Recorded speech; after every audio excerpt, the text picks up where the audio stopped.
Many trust beneficiaries want to know, is there some way to get some part of their inheritance now? Well, the answer to that is usually yes, but it's very, very much dependent on both the terms of the trust and the property that is owned by the trust. So let's go through that in a little bit more detail. Hi, I'm California Trust Litigation Attorney Scott Grossman, and in this video I'll be answering the following 3 questions. First, do all trusts allow for a preliminary distribution? Second, what situations are suitable to request a preliminary distribution? And third, how do I go about getting a preliminary distribution?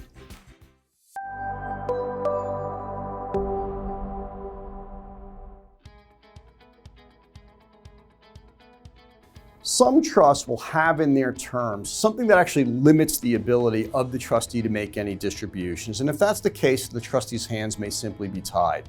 But that's fairly uncommon. Most trusts give the trustee discretion in making distributions. So let's use probably the most common example, which is a trust that says there are going to be outright distributions to all the beneficiaries. Well, the trustee has discretion about when those distributions get made.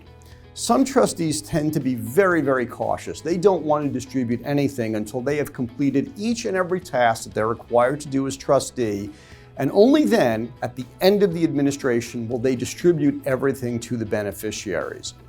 Just because the trustee is cautious does not mean that that is necessarily appropriate. If there is enough cash in the estate, if there are either no liabilities or sufficiently low liabilities and no other problems, then a trustee probably is in a position to do it. So what you want to focus on is this. What are the actual terms of the trust? What property is owned by the trust? And what problems, if any, does a trustee have to address before getting to distribution? There are 2 ways to get it.